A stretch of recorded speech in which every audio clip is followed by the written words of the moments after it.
Señoras y señores, ya se preparan los invitados. Refrescan la memoria y ponen a punto los sentidos para hablar de Quito, de las cosas que hace la gente y de la gente que hace las cosas. Hablemos de Quito, un testimonio vital, ameno y profundo de la gente.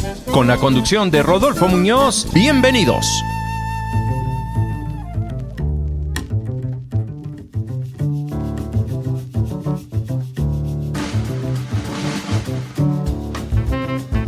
Saludos cordiales, amigas y amigos. Domingo es un día bellísimo, propicio para estar juntos con los amigos, con la familia, para celebrar a quienes tenemos que celebrar.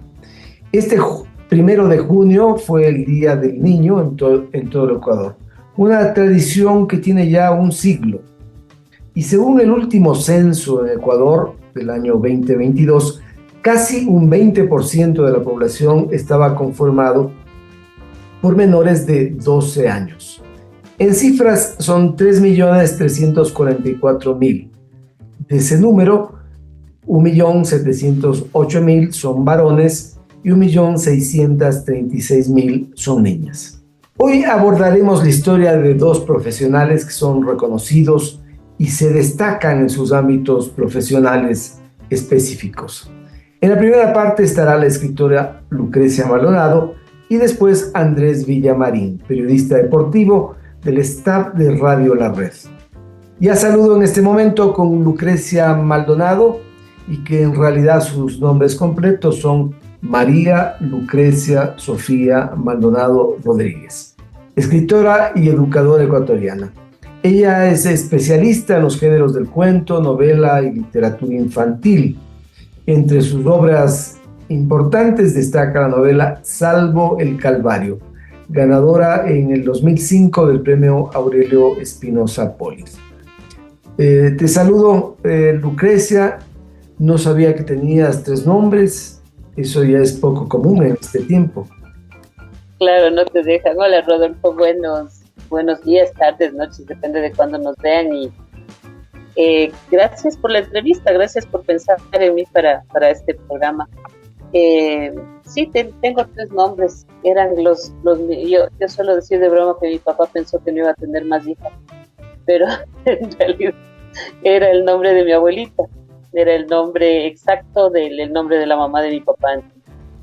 Él me puso ese nombre antes, en el tiempo de ella, porque mis hermanas y mi hermano ya tienen solo 2 nombres, ¿no? Era lo usual tener 3 o más nombres. Mi mamá tenía 4 nombres. Ahora hay niños que tienen un solo nombre. Sí. Así mismo es un principio de economía. Es un principio de economía. Tus estudiantes te dicen Lucre o Lu. Lucre, sí. Mis amigos, mis estudiantes me dicen Lucre. Ya dijimos, nuestra invitada es quiteña, y adentrémonos en esos espacios de la niñez. ¿En qué barrio vives siendo niña? ¿No? ¿Qué acontece? ¿Cómo es ese espacio, ese lugar donde vives en ese tiempo? Yo vivía básicamente en 2 barrios, ¿no? El barrio donde estaba la casa de mis papás, donde vivimos hasta que yo cumplí 10 años, era el barrio de San Juan, la calle Cuenca, me acuerdo, entre Caldas y Guatemala. Ese era un barrio muy lindo para ser niño, porque era tranquilo, era súper tranquilo, tenía 2 parques, me acuerdo. Había el Parque Matobelle, que ahora creo que es chiquito, no sé, y el otro ya desapareció, que era el parque del antiguo Hospital Militar. Y yo tengo un recuerdo muy, muy especial de ese parque, porque a los 3, 4 años ahí mi papá me enseñó a manejar el columpio, ¿no? Entonces, me acuerdo, tengo una escena así como súper grabada de mi papá diciéndome, a ver, cuando va para adelante estire las piernas, y cuando va para atrás doble, y el columpio es algo que a mí siempre me ha encantado en la vida. Y me acuerdo cuando él ya dejó de empujarme y me dijo, a ver, intente, ¿no? Porque además me trataba de usted. Entonces era como, intente, y esa sensación como de volar, ¿no? Así era muy lindo ese parque. Ya no hay los columpios, hay una franjita de césped, hay unas estatuas, pero ya ese parque, los columpios donde yo aprendí a columpiarme, ya no hay. Y el otro era el Parque de la Matobelle, se llamaba Parque Matobelle. Ajá. Y tenía unas resbaladeras gigantes. ¿no? De cemento, así que nos hacíamos todos los primos en tren, porque yo vivía en la misma casa con un montón de primos. Ese era un barrio, y bueno, era un barrio interesante, ¿no? Había cosas un poco tétricas. Todavía era la época de los cargadores, que eran muchas veces personas con problemas, yo creo que de desarrollo intelectual o desarrollo mental, ¿no? Muchos Y también descalzos, ¿no? Muchos descalzos. claro, descalzos. Había también, me acuerdo de una señora que debió haber perdido un ojo, o tal vez nació sin él, era una figura terrorífica, la mujer sin ojo que trabajaba en el mercado y andaba por ahí. Y otro recuerdo que tengo de ese barrio es el recuerdo de los payasos del 6 de enero. Cuando yo estaba en segundo grado, la vacación de Navidad se acortó hasta el 2 de enero. Pero antes de eso, cuando yo estaba en primer grado, era la vacación hasta el 7 de enero o 6 de enero, y bajaban los payasos, era el día de los payasos, y bajaban los payasos desde Toptiuco hacia el barrio de San Juan. ¿Qué te generaban los payasos? Risa, Me generaban temor. miedo, temor. Tenían estas caretas blancas, ¿te acuerdas? Unas caretas blancas de payaso con pinturas de colores, Claro. y tenían chorizos llenos de acerrín. Y claro, después me di cuenta de que bajaban completamente alcoholizados los disfrazados de payasos, pues, y haciendo bulla y pegándose con los chorizos. Entonces yo corría a la casa, más bien no me gustaba, no me agradaba, eso era como algo tétrico para mí, tenía miedo que me hicieran daño. Había ese propósito de Payasito la lección, ¿no? Una supuesta cátedra del payaso, una cátedra moralista, ¿no? Pero terrible al mismo tiempo. Sí. Y además ¿Qué crees que se pretendía con ello? ¿Qué se quería? ¿No? ¿Qué querían con esto? Yo no sé qué querrían, o sea, era una tradición obviamente del fin de la temporada de Inocentes, ¿no? Pero tal vez las mamás querrían que te portes bien o que no seas travieso. Yo era una niña muy tranquila, pero era toda esa bulla, ese escándalo de que ya se acababan las fiestas de los inocentes y de que ya pues ya tenía uno que seguir en la vida normal del nuevo año. Y eran súper escandalosos, los gritos, el hecho de que del olor a alcohol, todo eso era como, no era agradable para mí.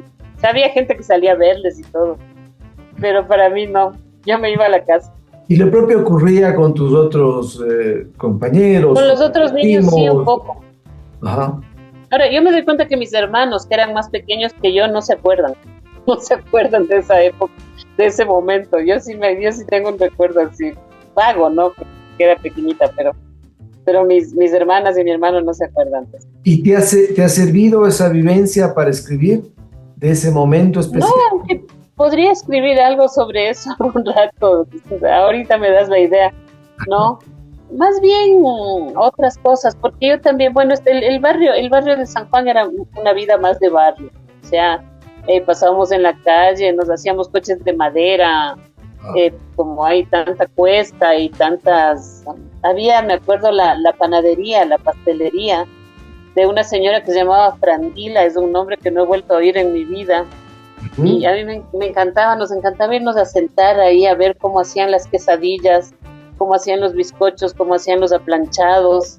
Era algo, o sea, podíamos pasar la tarde entera sentados viendo, y además nos dejaban estar ahí adentro en el cuarto de los hornos, viendo cómo hacían. Nadie se enojaba, nadie nos decía vayan a su casa, esto es privado, no, ahí sentados en unas cajas de cartón viendo. Y me acuerdo las quesadillas que tenían la torrecita de la parte blanca y un barril con la masa amarilla, y cogían ella con una destreza, no creo que hacían en 2 segundos una quesadilla, la cogían, ponían la masa amarilla, le doblaban rapidito así, le repulgaban, no sé, quizás a la lata, y después metían todo al horno, y nos encantaba pues esas cosas simples, no así, no había creo que la televisión empezaba en la tarde.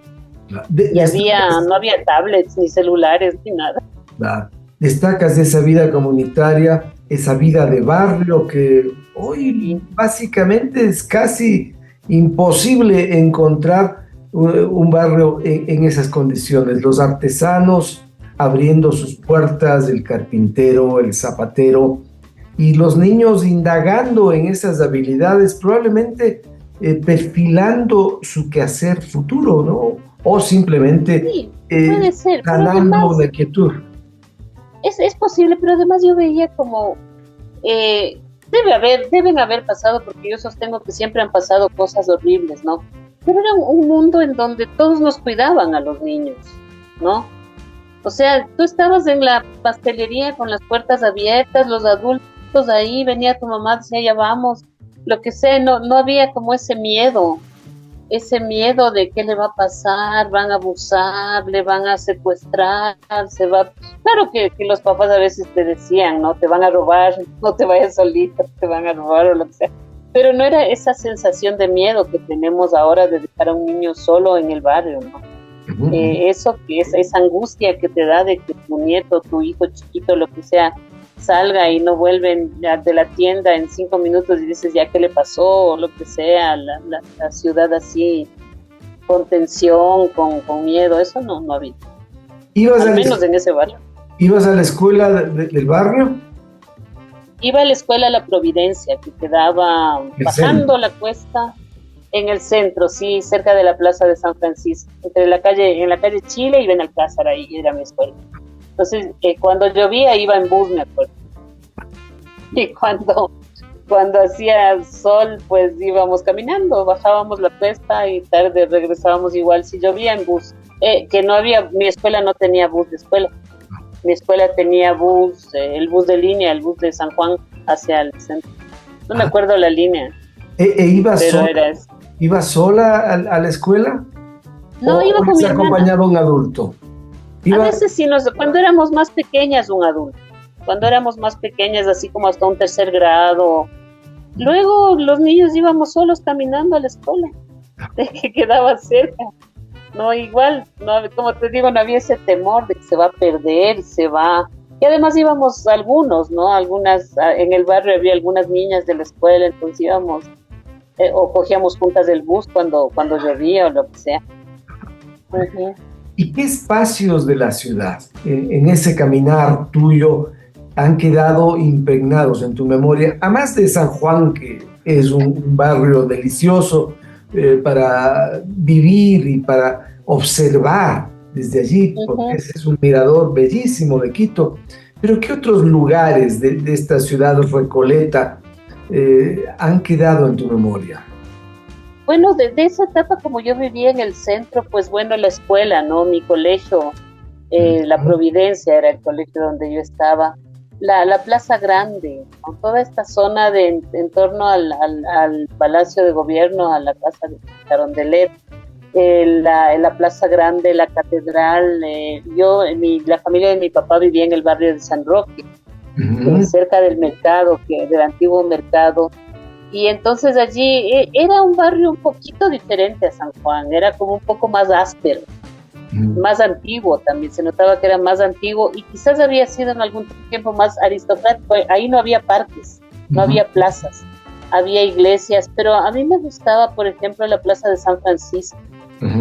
Es como muy grande, muy linda, y con la leyenda de Cantuña que siempre te contaban, ¿no? Y la iglesia de la Compañía, la iglesia de San Francisco, los cuadros a los que infaltablemente te llevaban a ver igual para asustarte, como los payasos, que eran el juicio y el infierno. Esos eran. Claro, tenían ese propósito, además, esos cuadros. Claro. Evangelizar también desde el temor. Sobre todo el del infierno, ¿no? En donde al lado de cada castigo está escrito el pecado. O sea, si tú eras chismoso por hablar del chisme, ahí veías lo que te iba a pasar cuando acabes en la paila. Entonces, era como súper gráfico.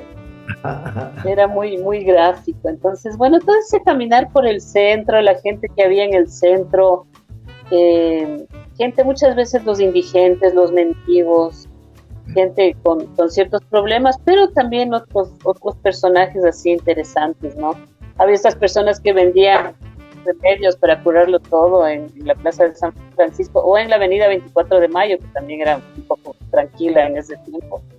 ¿Y qué te impresionaba de esa avenida? Yo tengo recuerdos de esa avenida. Había, por ejemplo, un espacio, una pequeña urna, donde no sé cómo lo lograban, aparecía una mujer, solamente su cabeza, ¿no? En un jarro, ¿no?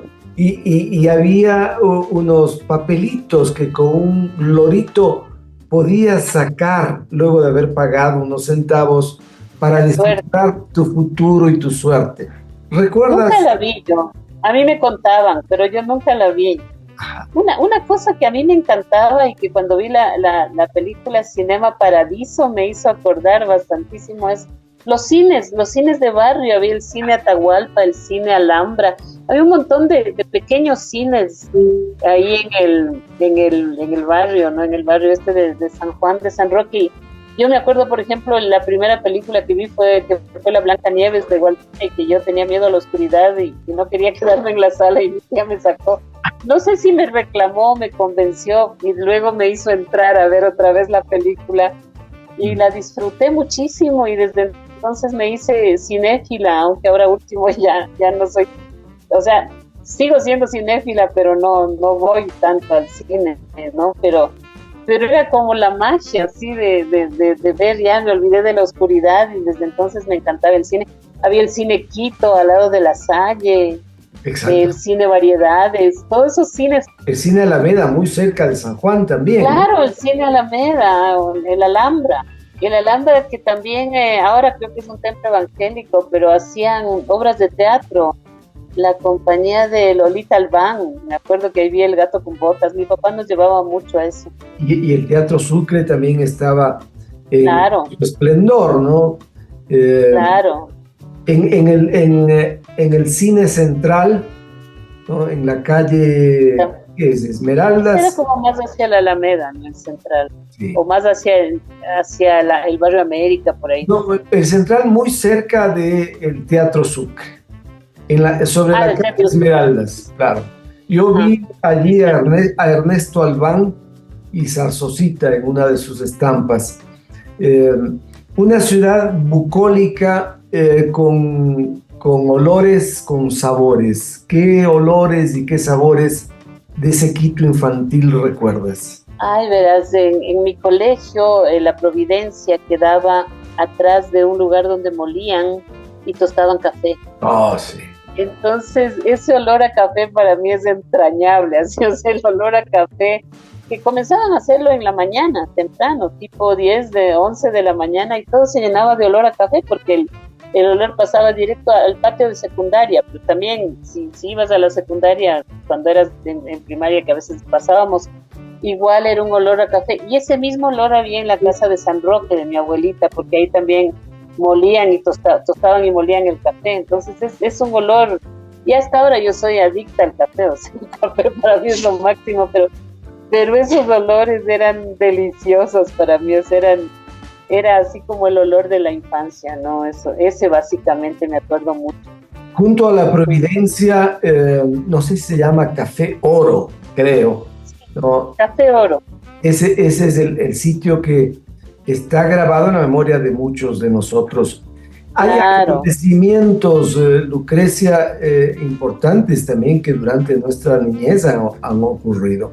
No sé si se ha grabado en ti, por ejemplo, el asalto al Palacio de Carondelet por parte de esas tropas leales a González Alvear, ese militar que pretendía sacarlo en un momento dado a Guillermo Rodríguez Lara del poder. Yo ya no vivía en el centro entonces, ¿no? Yo estaba en secundaria, quizás en últimos años de secundaria, y esto fue el 32 de agosto, decían, pues, porque no había cómo decir 1 de septiembre. Entonces, yo ese día todavía no estaba en clases, porque las vacaciones incluían el mes de septiembre, y simplemente nos dijeron, creo que estaba en primero o segundo curso, era periodo de matrículas, y nos dijeron no vayan, pero claro que yo vivía allá en el norte, vivía en la zona entre la Jipijapa y el Inca, más o menos. allá era la casa de mis papás, que era donde ellos se fueron cuando salieron de las casas de sus padres, la casa que construyeron. Entonces ahí era como te digo, había tensión y yo lo vi, yo ya no estaba en el centro, lo vi por televisión, ¿no?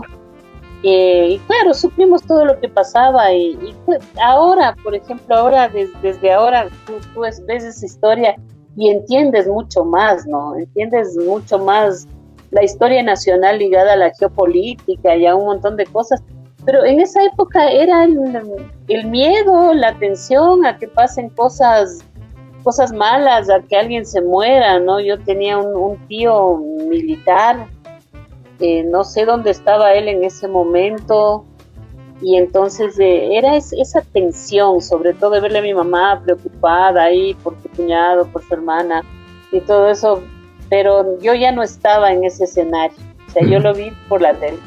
¿Y qué otro acontecimiento de tu niñez? Me acuerdo que siempre había bullas, pero en ese tiempo, así como en el barrio había cuidado, en el colegio nos decían vayan a la casa y nosotros en las bullas, sí, ya se acabaron las clases, no hay clases, vayan a la casa nosotros, pero así solitas, ¿no? Claro, cogías la calle Cuenca y te ibas directo a la casa, así, hechos históricos, puede ser ese.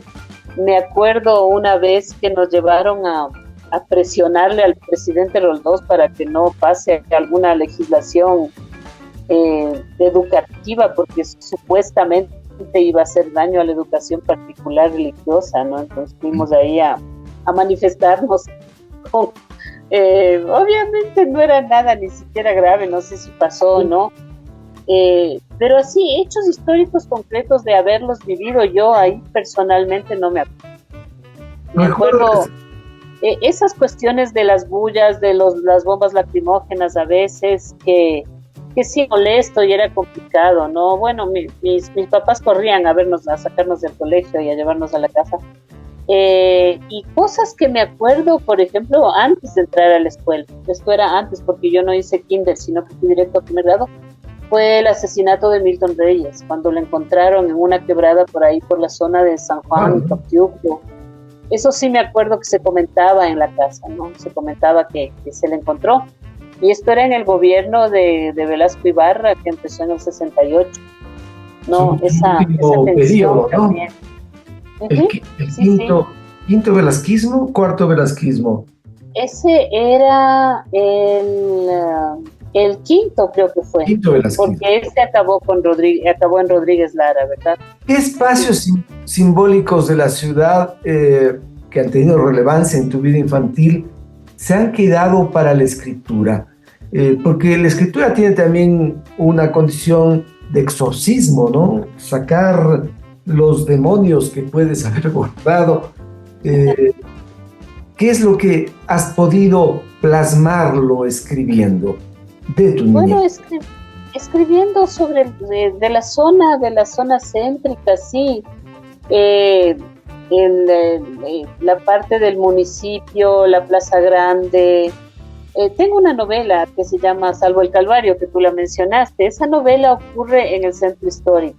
No es el centro histórico tanto de mi niñez, es al centro histórico al que yo volvía cuando ya salí de ahí, me fui a vivir al norte. Pero es toda esa zona, o sea, es que tiene mucha magia el centro histórico, ¿no? Es como, incluso ahora cuando vas de las cosas más baratas, en algunos casos los restaurantes, estas covachitas de debajo de la catedral o de debajo del Palacio de Carondelet, donde debajo de la catedral comes sándwiches de pernil, cosas así, debajo del palacio pues hay un montón de artesanías, esos sitios así también, por ejemplo los museos a los que nos llevaban cuando éramos niñas o nos llevaba mi papá, el de San Francisco, de Santo Domingo, las iglesias, las ceremonias de Semana Santa, todo eso es como que está en mi primera infancia. Después ya cuando estaba en el colegio era todo el trayecto del bus Iñaquito Villaflor a Chipitapa, me acuerdo, que era un trayecto un poco largo de unos Colón Camal. 30 minutos. Ese era la línea número 2. pero nunca cogí porque no me servía. O sea, cogí alguna vez en otro viaje. Entonces, todo este trayecto de ir viendo cómo cambiaba la ciudad antigua a la ciudad moderna del norte, ¿no? La zona de la Plaza de Toros, por donde yo vivía. Bueno, todas esas zonas sí aparecen en mi escritura. Las calles de Quito, la zona de la 24 de Mayo también.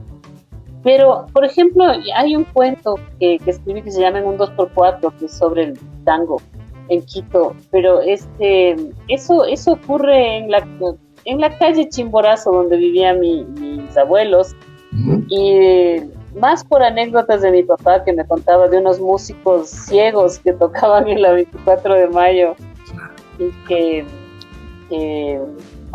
tocaban música ahí en la 24 y daban serenata. Había un músico ciego que vendía la lotería en el centro de Quito, ¿no? Y que te daba el vuelto en billetes y sabía lo que estaba recogiendo. ¿Sabía de cuánto era cada billete? Siempre sí, había bastantes de esos. Siendo niño, algunos. Lucrecia, no teníamos redes sociales en ese momento, había otro nexo para conectarnos. ¿Cuál era esa red social de ese momento que servía para tu vida de niña? Yo pienso que por un lado hacia la ciudad era la vida de barrio, ¿no? Los personajes, el salir a la calle, el compartir, el visitar esos cafecitos. Me acuerdo ese ya era un restaurante grande, el Madrilón, todas esas zonas. Que de alguna forma ahora todavía hay, pero claro, como la ciudad es mucho más grande, entonces ya no hay como esa intimidad que es buena, pero también puede ser un poco perniciosa porque favorece el chisme, ¿no? Pueblo chico, infierno grande, dicen, por un lado. Y hacia el mundo, para mí al menos eran los libros, las lecturas y el cine bastante, ¿no? También. Siempre había como ver un buen cine en Quito.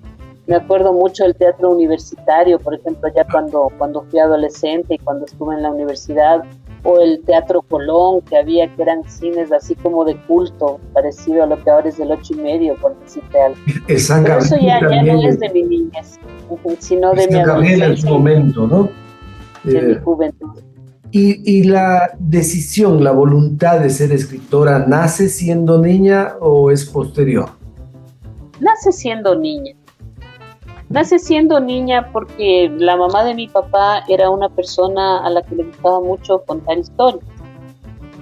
A ella le encantaba contarme historias de todo tipo, de historias de su infancia, historias de su familia.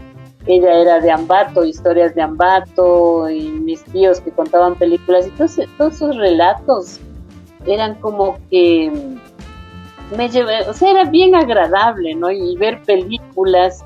Entonces yo me contaba historias para dormir desde que era chiquita, porque mi mamá, como tuvo 4 hijos en 5 años, siempre estaba ocupada de los otros niños. Yo era la más grande, pero era como te digo, esta cuestión de contarme historias, y algún rato dije para que no se pierdan, porque me quedaba dormida y me olvidaba. Para que no se pierdan, las voy a escribir, esto ya en unos 10, 12 años, ¿no? Para volver a leerlas. Y así como una cosa lleva a otra, ¿no? Después ya me gustaba lo ya más grande, porque ya te hablo de unos 14, 15 años.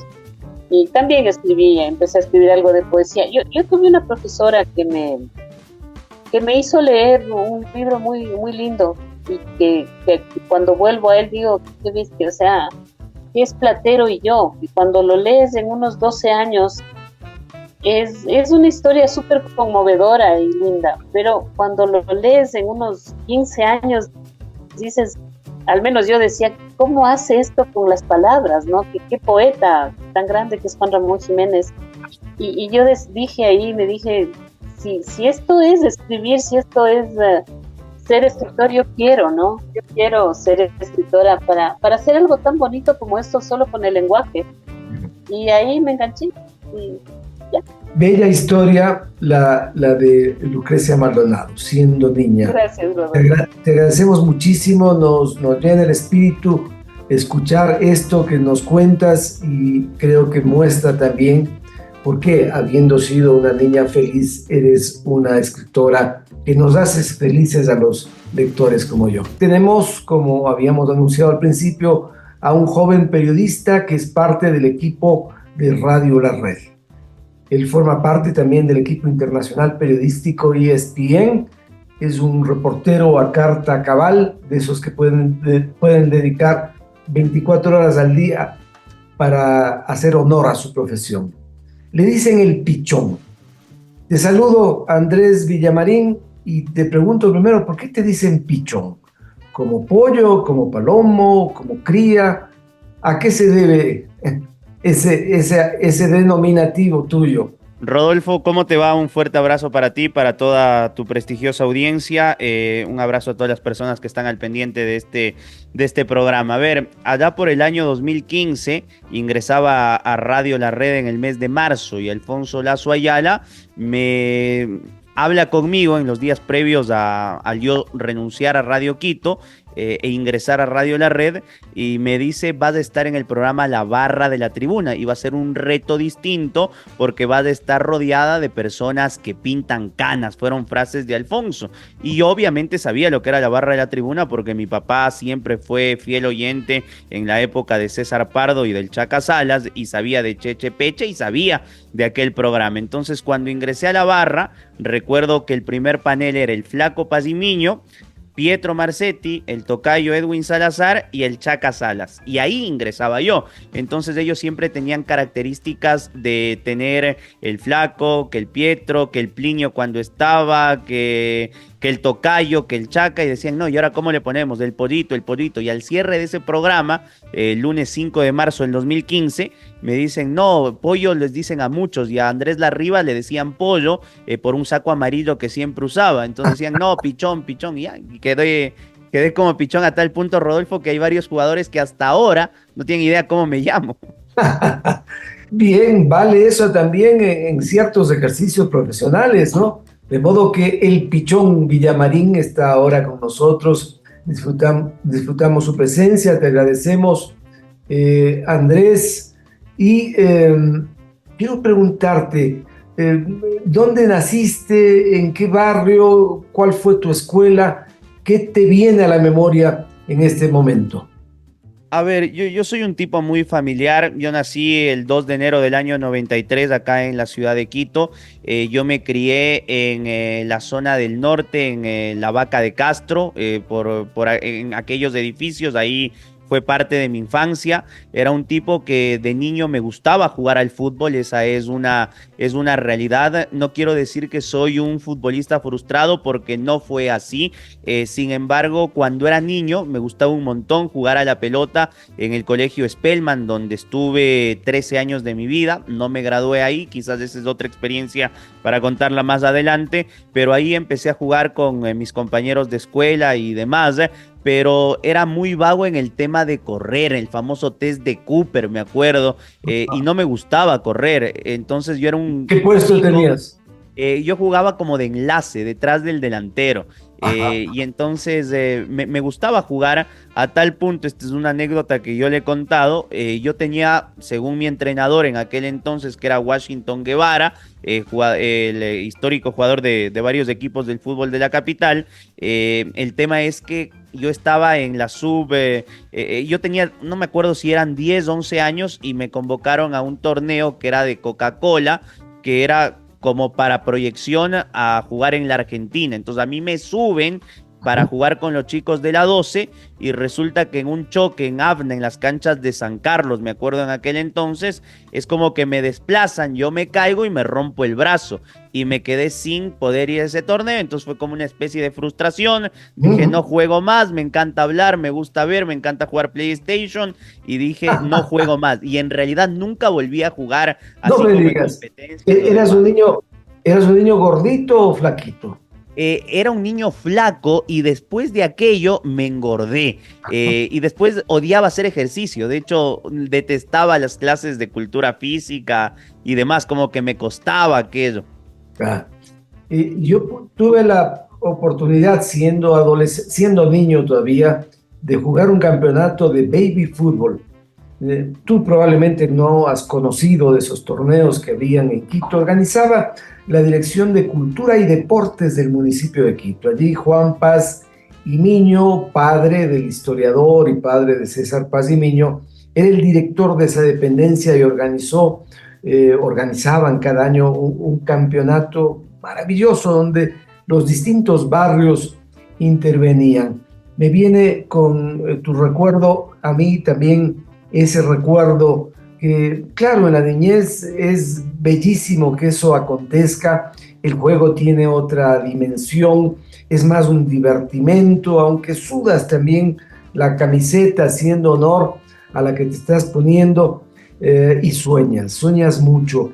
¿Qué soñabas tú siendo niño? ¿Qué querías hacer en la vida, mi querido Pichón? Sabes que, Rodolfo, yo siento que no tengo dudas porque en este inicio que te decía que me encantaba jugar al fútbol, ir al parque, después apareció el tema de la consola del Play 1, Play 2, y cuando aparece aquello, recuerdo que en la parte baja de la pantalla siempre estaban los nombres de los jugadores. Entonces yo iba hilvanando Roberto Carlos, Ronaldo, y escuchaba aquello, y siempre me gustó, o sea, siempre me gustó por un tema familiar de ir al estadio, de escuchar las radios deportivas. Yo siempre escuché las redes, es una realidad, el programa de Alfonso, y me empezó a gustar. Entonces yo en las vacaciones de verano era un niño que le encantaba jugar a los muñecos, entonces yo hacía mi propio torneo, y decía, ok, mi cama es del estadio de Liga, la ducha es del estadio del Barcelona, la sala de la mesa es del Capo, y entonces empezaba a jugar y empezaba a relatar ficticiamente, y entonces eso fue parte de lo que quise. ¿Lo hacías en soledad o habían otros? Solo. Y no me importaba si estaban mis papás, o si es que estaba la persona que colaboraba con el tema de aseo en la casa, pero siempre me gustó aquello. Entonces yo siempre cuento en la radio o en alguna charla que yo tenía mis muñecos de Pokémon o de los Looney Tunes y empezaba a jugar, y decía, la pelota es de Bugs Bunny, esférico de Tasmania, le va a pegar, gol de Porky. Entonces yo jugaba así, y esa terminó siendo un hobby que hoy por hoy resulta que es mi trabajo. Y aparte de ello, ¿cómo era tu vida infantil? ¿Dónde había más divertimento? ¿En el parque del barrio? ¿En el patio de la casa? ¿Dónde se juntaban los chicos? Yo no sé si tu generación también fue parte de aquellos que en la calle descubrían el mundo. Sí, siento que fui todavía parte de aquello donde vivía en San Pedro Claver. Cruzaba la calle y teníamos el parque, y ahí había una cancha de fútbol. Entonces con los niños jóvenes salíamos de ir en horas de la tarde a jugar fútbol. Entonces era una linda distracción, torneos de penales, de centros y de cabeza. Entonces pasaba súper bien, pero ya después, con las obligaciones del tema estudiantil, deberes y demás, y la famosa aparición de las consolas electrónicas, ya el tema de ir al parque, se cambiaban los planes, y los amigos que íbamos al parque íbamos a las distintas casas a jugar al FIFA o a jugar el Pro Evolution, que me acuerdo en ese tiempo. Entonces creo que gran parte de mi felicidad probablemente la puedo sintetizar en el parque cuando jugaba al fútbol, en la consola cuando jugaba la Play y relataba, y sobre todo en un estadio de fútbol, porque cada vez que iba a un estadio era como que quiero volver siempre, era parte de mi manera de ser feliz. ¿Cuál fue el primer estadio o coliseo al cual fuiste y sentiste que estabas en un escenario también donde hay muchos sueños? Sí, fue en el Estadio Olímpico Atahualpa, y fue con el hermano de mi papá, con mi tío. Jugaba Ecuador con Uruguay, eliminatorias al proceso de Francia 98. Ganamos 4-1. Ese es mi primer recuerdo vago que tengo de un estadio. Después debe haber sido un día bellísimo con ese marcador. Sí, aparte era un día a la mañana. Creo que estábamos en vacaciones y no sé por qué no fui con mi papá. No tengo ese recuerdo, pero después con mi papá tengo un montón de recuerdos de ir al estadio Atahualpa, de ir al estadio de Liga, de ir al estadio del Aucas. Mi papá es muy hincha del Deportivo Quito. entonces él siempre me llevaba a la parte baja de la tribuna del Estadio Olímpico Atahualpa, donde recuerdo las famosas, yo no viví los tripletes, pero sí viví los dobletes. Entonces a las 10 de la mañana, por ejemplo, había un Quito Aucas y al mediodía era un Nacional Liga o un Nacional Barcelona. Entonces siempre fuimos personas muy, pero muy futboleras. A mis 12 vi un partido en el Estadio Olímpico Atahualpa, bellísimo, entre Deportivo Quito y Peñarol. Recuerdo que al final del partido Peñarol le empató al Deportivo Quito y se armó una trifulca terrible. Los hinchas saltaron a la cancha, hubo incidentes, incendiaron motocicletas de la policía. Fue un día terrible. Y claro, el estadio te enseña que hay un montón de pasiones que pueden desbordarse. ¿Sentiste de niño que era también un escenario, aparte del divertimento, un escenario en el cual podía haber violencia y resultados poco encomiables? Sí, yo creo que esto que usted me cuenta, Rodolfo, algo me contó mi papá alguna vez de Ney Mancheno en aquel, Sí. que puede ser en aquel partido que... Uno de los dirigentes del Deportivo Quito, claro. Claro, entonces tengo algún recuerdo de que quizás alguna vez él me lo contó, pero sí, tengo dos recuerdos que son medios curiosos. Era en la primera fecha del campeonato del 2003, el partido preliminar, Liga le gana al Aucas 2-1, un golazo de Alex Escobar en el arco norte. Y el segundo partido era Deportivo Quito-Barcelona, el estadio era repleto. Entonces, qué lindo recuerdo que la hinchada de Liga estaba sectorizada en una General Norte, en la otra norte la gente del Aucas, toda la preferencia era a reventar del Deportivo Quito, en la tribuna era mezclados donde estaban hinchas de Aucas, del Quito, de Barcelona, en esa zona, y toda la General Sur era precisamente del equipo del Astillero. ¿Y en qué pasa en el segundo partido? Que el asistente, el Leisman, era Alfredo Intriago, después árbitro central, y le lanzan de la tribuna, de la culta barra, le lanzan un hielo, y ese partido se suspende, y no se juega, y se lo juega el siguiente día, lunes al mediodía sin público. El Quito le gana 4-1 al Barcelona, y ahí es cuando yo no lograba entender, tenía 10 años, año 2003, por qué se suspendió el partido, y por qué una hinchada tenía que salir después y la otra antes. Entonces ahí era la explicación. Primer recuerdo de un tema violento. Segundo tema de un tema violento, una tarde blanca, no me acuerdo qué año fue, si era el 2002 o 2005, perdón, jugaba Liga Barcelona, y resulta que con mi papá caminando por el sector de la Ofelia para entrar a la tribuna occidental, hubo disturbios entre la gente de Liga y de Barcelona, y ahí nos cayeron como bombas lacrimógenas. Mi papá me marcó y me tuvo que meter rápido a una tienda, quemar papel periódico o algo por el estilo. Entonces fui entendiendo que esto que es tan lindo tenía estas connotaciones a veces de una confrontación que hasta ahora no logro entenderlo. Claro, porque en el fútbol también se expresa de modo micro lo que acontece en lo macro de la sociedad, ¿no? Los males y los bienes se pueden reflejar en este espectáculo maravilloso que es el fútbol, y que nuestro invitado Andrés Villamarín maneja con mucho profesionalismo. Andrés, las ciudades tienen símbolos, espacios, lugares, sonidos, olores, con los cuales nos identificamos quienes hemos nacido en determinado territorio. En tu caso, ¿qué lugares, qué sabores, qué olores de Quito están impregnados en tu memoria? Yo tengo una afición muy marcada que hoy, por temas de diversos tipos de criterios, de un animalismo que ha proliferado, trato de obviarlo. No escondo mi afición. Si hay alguna persona que me consulta, oyente, televidente, seguidor en redes, si soy taurino, yo no tengo vergüenza en decirlo. Trato de no exteriorizarlo por todo este tema de confrontación que se ha generado en los últimos años. Pero si yo tengo una semana, o yo de niño tuve una semana para ser realmente feliz, fue en la monumental Plaza de Toros Quito. Entonces, si yo tengo que responder qué olor, qué sensación tengo, es en esas 6 de diciembre o Tomás de Berlanga y Azcaray. Eran 9 días de feria. Recuerdo que en el 90, no sé si era 97 o 98, era un Liga Nacional y yo iba al estadio con mi papá y en un bus pasábamos por ahí y mi papá, y yo le pregunto a mi papá ¿por qué hay tanta gente? ¿Qué hay ahí? Y él me dice, no, es una corrida de toros, esto es en las fiestas de Quito, hoy es 6 de diciembre y hoy se cierra la feria. Y me dice, ¿quieres ir? Pero ni siquiera me indujo a aquello. Y yo le dije, bueno, y dejé de ir a la Liga Nacional por ir a esa corrida. Me acuerdo que en esa corrida indulta un toro Guillermo Albán, matador ecuatoriano de Guayaquil.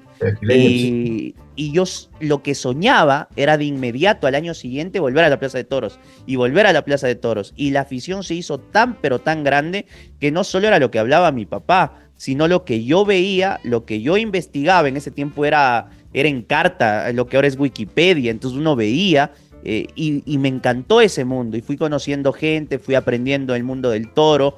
Y es algo que hoy es una afición para mí muy marcada. Por ejemplo, hoy estamos en modo San Isidro, que es el Mundial del Toreo en Madrid, que es un mes ininterrumpido. Y yo estoy ahí, yo lo sigo, tuve la oportunidad de tener espacios taurinos. Y creo que la respuesta es esa: ¿dónde fui feliz o qué lugar me quedo y qué lugar añoro y sé que nunca quizás voy a volver a repetirlo? Es en el Coso de Iñaquito. Claro, entre paréntesis, tú que has viajado mucho también, dada tu profesión, quizás has ido a Barcelona y habrás encontrado que la vieja plaza de toros de Barcelona terminó convirtiéndose en un gran centro comercial, ¿no? Porque en España, que es un país donde el toreo tiene tanta importancia, bueno, van surgiendo otros sectores que dicen hay que verlo de otro modo y en fin. Pero aparte de eso que me has contado, ¿qué otros espacios de Quito? El centro histórico, por ejemplo, ¿qué constituyó para ti siendo niño? Hoy veo que hay niños que no conocen el centro histórico. En tu caso, me parece que no fue así. Sí, la verdad es que es súper curioso que me hubiese encantado que de niño tengamos el metro que nos llevaba tan rápido y no el hecho de tener que caminar desde el playón de la Marín hasta arriba. Y tengo el recuerdo de esos sándwiches que están ahí cerca del Palacio de Gobierno. Tengo un recuerdo ¿De cuáles? ¿De cuáles específicamente? ¿Aquellos que están bajo la catedral? Sí, esos de ahí y los que están al frente, que también te iba a hablar del famoso seco de chivo. No, eso es cosa seria. Que es justo ahí en la Plaza de la Independencia. Entonces, probablemente ese lugar del centro de Quito, donde está el municipio y demás, es un lugar que lo recuerdo, que no lo frecuentaba por la distancia, porque mi escuela estaba en Cumbayá, porque vivía al norte, porque mis papás trabajaban, pero cuando podíamos ir para allá, quizás me puedo quedar con esa parte del Quito colonial, del Quito que hoy créame que añoramos, o la parte igual de donde está ubicada la Plaza de Toros Belmonte, donde fui infinidad de noches. San Blas. Claro, un lugar con tanta historia. Además, ¿en qué momento decidiste ser periodista deportivo? ¿Dónde estudiaste? ¿Qué soñaste del periodismo deportivo? A ver, yo tenía sueños marcados en un inicio, que era entrar a Radio La Red y compartir transmisión con Alfonso Lazo y poder tener ese eslogan desde las canchas y poderlo cumplir. Cuando decidí ser periodista deportivo, me parece que lo voy alineando a la respuesta de antes, cuando jugaba con los muñecos y cuando sabía. Ya relatabas, ¿no? Exactamente, que eso es lo que me gustaba, cuando por primera vez tuve la oportunidad de tener un micrófono y no tuve ningún inconveniente en escoger mi carrera. Y después creo que era parte ya del día a día, de yo percibir ingresos económicos cuando estaba en sexto curso, y de poder decirles a mis amigos, bueno, yo les invito esto y ya era parte de mi día a día, o tener la responsabilidad de que en Radio Quito, allá por el 2009, yo todavía estaba en colegio, en sexto curso, yo tenía que los domingos timbrar a las 7 de la mañana, creo que era mi programa, o el programa que compartíamos, y ya no me podía quedar a las fiestas del sábado, o era un poco como que complicado y como que fue muy precoz, una especie de madurez. Cambió la vida, ¿no? El periodista deportivo, yo le tengo mucho respeto por cómo tiene que manejar esos horarios. Aquellas horas y días en los que la familia está descansando, el periodista deportivo está trabajando, ¿no? Y tienes una carga terrible. Por ello, mi respeto a lo que hace Andrés y lo que hacen todos los demás periodistas deportivos. Deben sacrificar horas y días importantes de la familia. ¿A qué universidad fuiste? A ver, te decía, estuve en el Spellman hasta quinto curso, de un momento de dilema mental que necesitaba una especialización, y en ese tiempo mi escuela, mi colegio era bachillerato único, y una de mis pocas capacidades era la geometría plana, la física, la química, la matemática. Me costaba mucho y yo necesitaba estudiar, pero estudiar en serio, porque el Spellman pasabas con 47 puntos y era muy complejo. Entonces en mi mente estaba otro tipo de intereses, concursos de ortografía donde participé, oratorias, discursos, y eso me gustaba. Entonces yo buscaba ciencias sociales. Me gradué en el Colegio de los Estados Unidos, que está en Monteserrín, en el USA Academy, y en la universidad fui a la Universidad Internacional SEC, donde ahí me gradué. Muy bien. Es Andrés Villamarín, el Pichón, que comparte con nosotros su experiencia de esos años de niño y adolescente. Nuestra primera invitada, Lucrecia Maldonado, nos dijo que su pasión siempre ha sido el escribir. Llega incluso a decir que escribir es su vida. En tu caso, ¿ejercer el periodismo también es tu vida? Sí, es mi pasión, es mi manera de ser feliz, el poder ir a un estadio, el poder estar en una cabina de transmisión, el poder, yo no digo solo relatar fútbol, sino relatar emociones, el poder describir a las personas lo que uno está viendo con la pasión que le caracteriza. Yo siento que sí, que el relato, el comentario deportivo es mi manera de ser feliz, es parte de mi pasión y de mi día a día. En tu generación y en tu caso particular, ¿cuándo las redes sociales aparecen y de qué modo cambian la relación que los niños de antes tuvimos entre nuestros pares? Porque nuestras redes sociales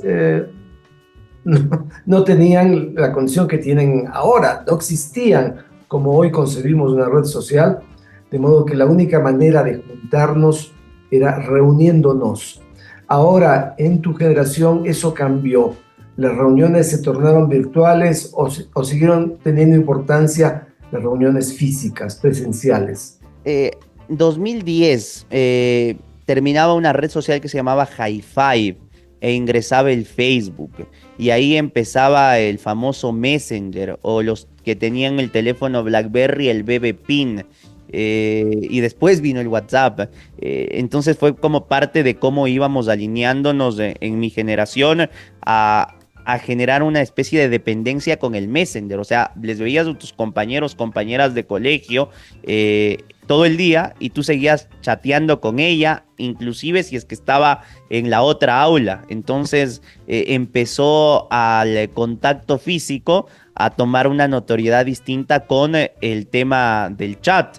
Y después aparecen las redes sociales un poco más de imagen, como actualmente es Instagram, o de videos, como es probablemente la red moderna de la generación centennial o la generación de más abajo, que es el TikTok.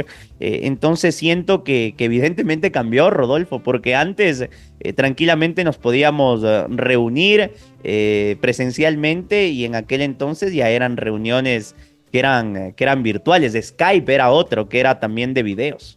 Muy bien. ¿De niño llegaste a enamorarte, Pichón, en la escuela, de una compañera, de una maestra, de una amiguita del barrio? De niño no, pero sí de adolescente, o sea, ya de puberto, podría decirlo así, a los 16 años que tuve probablemente mi primera experiencia sentimental. pero ya tenía 16 años, o sea, pasa que en el colegio Spellman era únicamente todo el tema masculino, o sea, no teníamos compañeras, y cuando ingresé al otro colegio, ahí sí ya era mixto, entonces ahí tuve mi primera experiencia sentimental. Cambiaron las oportunidades y terminó enamorándose el Pichón entonces a sus 16. Otros se han enamorado a los 10, a los 12 también. Probablemente esos amores platónicos propios de la niñez. Pichón, te agradecemos mucho por compartir con nosotros tu experiencia de vida y deseamos, ¿tú piensas ya en familia en algún momento? ¿Te imaginas papá o no? La verdad es que ese es un tema como que muy conflictivo, que llegará el momento de tener probablemente una pareja, una estabilidad emocional y poder conversarlo con ella, evidentemente en pareja, de decir a dónde apuntamos, tenemos los recursos para traer a una vida al mundo, no lo tenemos, es momento de compartir y de viajar. Por ahora, de los objetivos de vida cercanos, no tengo evidentemente el tener una familia o el poder contar con un hogar establecido en pareja, porque me siento bien como estoy, porque siento que para tener un hijo y demás se necesita tiempo, y en este momento sería muy egoísta de mi parte el entregarle el poco tiempo a él. Siento que hoy estoy muy lejano de poder ser papá. Claro, cambiaron los enfoques. A tu edad yo ya tenía 2 niños y, bueno, más joven incluso, pero claro, cambiaron los roles, cambiaron las perspectivas, las condiciones económicas, la cultura influye mucho también. Alguien de mi edad se quejaba hace no mucho, decía, mis hijos no quieren tener hijos y tienen mascotas, pero a las mascotas las esterilizan y tampoco voy a tener nietos perros ni nietos gatos, porque han cambiado las formas de pertenecer a esta sociedad. Bueno, muy bien, lindo conversar contigo, Andrés, te mando un gran abrazo. Y también deseamos desde este programa un feliz Día del Niño en Ecuador y el mundo, sin dejar de tener en cuenta las limitaciones de muchos niños que viven en medio de condiciones enormes de pobreza de sus progenitores. Muchos de esos menores pululan en las calles haciendo trabajos diversos y en el peor de los casos mendigando. Naciones Unidas ha manifestado su pesar de que cada vez un número mayor de niños ecuatorianos sean víctimas de la violencia. A todos esos niños, en medio de las desiguales condiciones, sin embargo, abrigando la esperanza de días mejores, les deseamos un feliz día. Y a ustedes, amigas y amigos, les mandamos un fortísimo abrazo. Esperamos tenerles la próxima semana, también a través de Radio La Red, en Hablemos de Quito, de sus cosas y de su gente, el domingo a las 10. Y si no pudo escucharnos directamente en la radio, a través de nuestras redes. En YouTube, por ejemplo, en Hablemos de Quito con Rodolfo Muñoz. Mil gracias, cuídense, hasta pronto.